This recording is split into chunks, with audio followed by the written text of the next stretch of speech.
Doucement, on ne se presse pas, on ne se presse pas.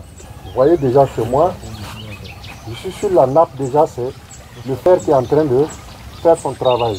Où l'eau fait son influence sur le fer, on appelle ça la recherche de l'eau ou le travail du sourcier. Le fourrage, c'est un lieu de rencontre, de sociabilisation, d'information, de partage, de solidarité, de convivialité, de tout. Il faut que les gens comprennent que si on perd les prix, on perd une grande connaissance de notre patrimoine culturel. À la claire fontaine, m'allant promener, j'ai trouvé l'eau si belle que on ne chante pas.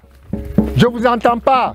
La grenouille dit, c'est au fond du puits qu'elle entend et écoute les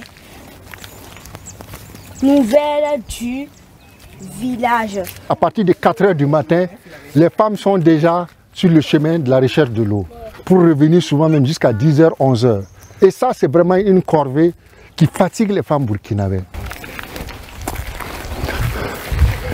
Des pompes qu'on appelle des pompes à main passent de l'autre côté d'Ida. Donc c'est des pompes à main manuelles dans la région des hauts bassins. On fait la course. 1, 2, 3, c'est parti. La pompe Brio est de 1932. Donc elle a 89 ans aujourd'hui. Et elle est toujours en acier et elle fonctionne toujours par endroits. Donc vous avez toutes les différentes technologies de pompes qu'on a au niveau du musée. Il y en a 47 et nous avions tous les 45 modèles de pompes. Ici, nous avons fait un concept qu'on appelait le Lampedusa, ou bien c'est le nom à la migration des jeunes Africains sur les côtes maritimes. Beaucoup de jeunes restent sur les côtes maritimes, ils n'arrivent pas à passer, ils arrivent sur des pirogues de fortune et ils restent.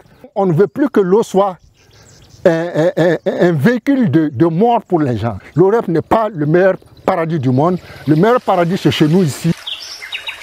J'ai aimé la femme qui portait le bébé sur le dos et la calebasse sur la tête. Et j'ai aimé les tableaux écrits.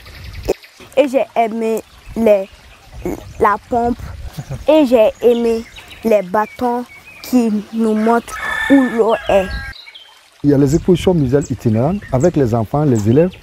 Mais on a aussi une masse critique d'étudiants qui commencent à se poser des questions sur la question de l'eau, qui viennent visiter le musée et qui font des recherches dessus. Et il y a des professeurs d'université aussi qui commencent à s'intéresser au musée de l'eau.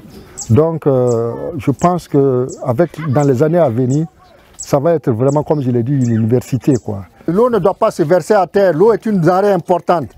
Studio Yafa.